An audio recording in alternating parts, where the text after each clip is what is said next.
It's a no for me. Get that out of there. They spell out.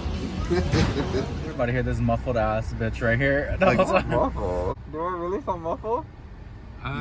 It's pretty muffalata when your face is buried in some cheeks, girl. Okay. Hello everyone and welcome to Horror Queen Film Reviews, episode 8. We're on 8, right? Season 2. Season 2! Yay! Or that's 4. Season 2! The Boogeyman.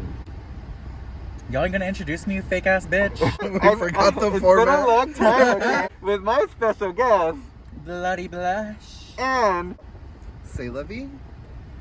Sélah the slut. Uh-huh. a lot of y'all may be wondering why I'm wearing a Michael Myers mask. We are too. I'm still wondering.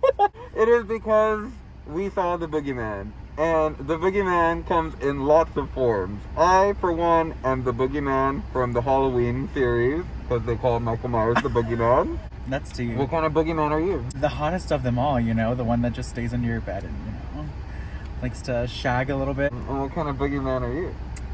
I am the I am the antithesis of the boogeyman. Bitch can't even spell antithesis. I can't even pronounce it. I'm like the pride boogeyman. I'm the boogeyman that is in the closet and has yet to come out. Okay. I don't know how much longer I can be in this mask. So. I think you need to take the mask off. I think it's time. No. So, the Boogeyman is directed by Rob Savage and is a PG-13 horror supernatural film. We have seen the Boogeyman be made multiple times in horror history. I know, like in the early 2000s, there was a Boogeyman as well. And it's kind of crazy because you can't find that version of the Boogeyman anywhere online. It's like they try to completely get rid of it when this new movie was in talks about coming out.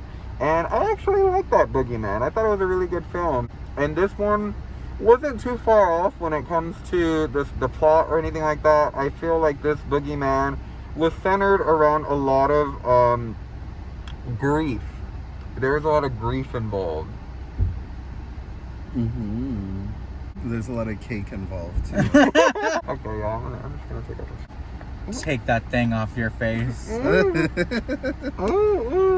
Ooh. Oh. There's a tight fit. Sélah, shut the fuck up. Because your big head. Welcome to Horror Queen Film Reviews. My name is Miss Taint, and I am out of drag today because I got a speeding ticket this morning. So I wanted to, you know, kind of just wear my Michael Myers mask. I could talk a lot better without this mask on. When are you going to take off yours? Ooh. I never had one.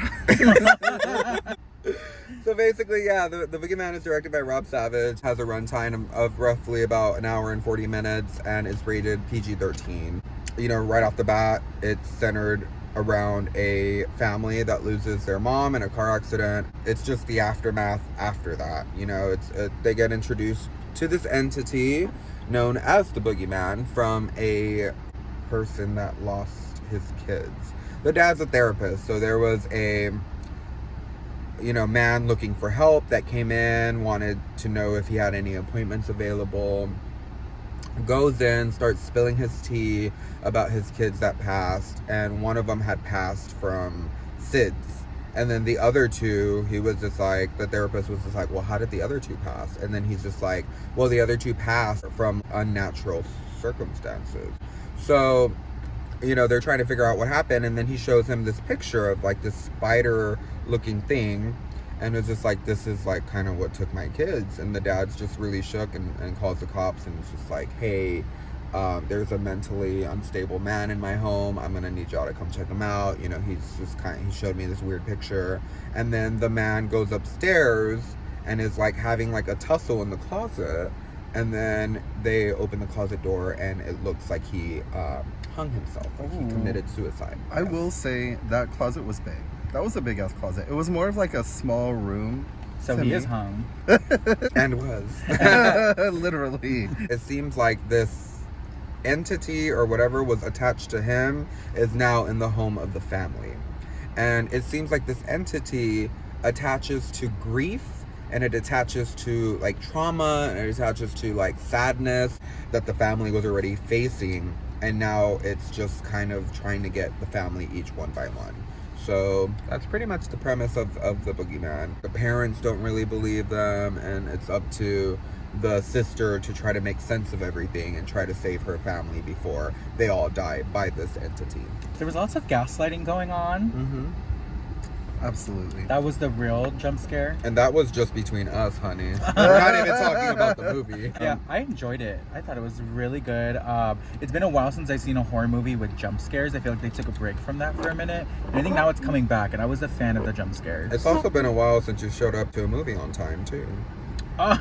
Well, you know, when you're the only one doing drag today, you're allowed to be a little late. Sélah, you hear that? I know. Sélah, that is your literal HEB gig. Okay. Literally, this You is how I stay pick up beat. trade. So y'all are talking about me not wearing makeup when yours is coming off, and all we did was watch a movie. To be fair, it is 90 degrees outside. Okay. Very Y'all homophobic always weather. want to be blaming everything And other it's than human. yourselves. And you're the one here with saying you couldn't get a drag because of its speeding ticket. Y'all don't know my life. I think you need to stay in the back seat from now on. I really did enjoy the older daughter. She is so... Her character is literally exactly the same as... Bloody, on- you look dead, Bloody. I can see you in the corner of my eye. I'm taking a nap. Are you breathing? I fucking died last night and they just propped me up in the seat. and put sunglasses on. Uh-huh. A weekend at Bernie's with Right. Smokey.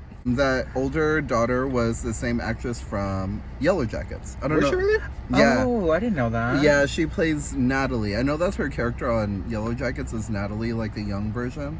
And Julia Lewis plays the older version. Juliette Lewis. Juliet, whatever. I always say the wrong name. Her character in this movie, the Boogeyman, I felt like was very similar to her character in Yellow Jackets. She's kind of like this angsty whistleblower that's also like a loner. This movie was very dark, and it made me a little sad, TBH. Like, I felt like it was about, obviously, like I said, it was about grief, and it was about kind of like holding on to someone that died. It's just kind of like really hit home when it comes to like keeping items from someone that passed, not knowing when to let them go. That's kind of like what you saw here in this Boogeyman, where by the end of the film, spoilers, there was a house fire, and they kind of just let everything that belonged to the mother burn in there because the mother got to be there for them one last time in saving them from this entity. Throughout the entire film, the oldest daughter is kind of looking for a sign, like, please give me a sign that you're still here. And it was when she needed it the most. And she, like, by the end of it, when they were leaving and they were leaving the fire, she was finally ready to let go because she knew that her mom would always be around. I really loved the monster in this one. He was my. terrifying. The He face was disgusting. was so terrifying. I feel like usually they try to make them more like humanized, like the facial features and stuff. But it doesn't look like an actual creature that you couldn't really understand what it looked like because it was always in the dark. When you finally got to see the details in the face, it was insane, especially when the mouth opened. Oh my god. Oh my god. Literally the only thing human about it was that it had two eyes. I didn't like it. That bitch that always gotta contradict you. I didn't like it. I thought it was like, I don't know, I just thought it was like weird looking, and then also like it just looked like a spider to me, and like I just don't like the idea of things looking like spiders. Like even with it, like Pennywise, how they made him look like a spider too. Yeah. Or that's like his true form. Right. Like, I don't know. I guess I was expecting something different because when you grow up, you hear the Boogeyman being like this, like almost like human creature. Yeah. You know what I mean? And so that's what I kind of expected it to be, more like a shadow kind of. So you just wanted Michael like, Myers. No, I wanted more like a ghoul. This was like more of like an arachnid. You were looking for the Babadook. Yeah, Okay, I feel I like like that's that. like more of the Boogeyman that I like, because the Babadook scared the shit out of me, like that. Really? And I've always had like this, like TBH. I've always had this irrational phobia of the Boogeyman and the dark. So I was extremely excited to come see this because I was really looking to get scared. This one didn't really do it for me. It's kind of like a scary movie based on your phobia. Love that. I feel like it being rated PG-13 was very correct. Yeah. Because it wasn't scary enough to be like a R-rated or like a, type of film. Because I was very scared until like it got close to the end. And then I was like, oh, like I felt like they kind of just threw it away. I do like how this monster though wasn't those type of monsters where they just sit around and you get scared by the pop-ups and stuff. He actually like tossed some people around a little bit. I really liked how like that girl just like flew at the TV. He played WrestleMania on this one for sure. For reals, WWE SmackDown, honey. I feel like if they would have just went there all the way, this had the potential to be like a really scary movie. I agree. Yeah. I definitely feel like comparing it to like recent movies that we've kind of reviewed, or you know, like Malum and Evil Dead, this was very, very like on the PG-13 kind of like kids scary movie scale, which maybe it was just like targeted, you know, for the audience of you know, teenagers. I just would like to see a boogeyman come out that's really, really terrifying. That's just like, oh, like not even I could sleep at night after watching it. I like that. Maybe like the director of like Sinister, like. See, that's why I'm saying that boogeyman too, where it's just like that was a scary boogeyman, and that's like a boogeyman that you can't kill because it's like everlasting. Like, you know, there's no way of getting rid of it because it's like an entity that does not die. Right. That's where I thought this movie was going, and it didn't. 1 to 5 knives. How would you rate it? I would rate it. I rate it 3 because they had my favorite candy in stock. But if it wasn't there, it would definitely get a 2. So you're talking about the movie theater and not the movie. Well, hold up. There was no recliner seats. It's getting it's getting a 1, mama. It's getting a 1, mama. The way when I sat down, I like flew back. On a scale of 1 to 5 knives, I'd give it a 2 knives, definitely.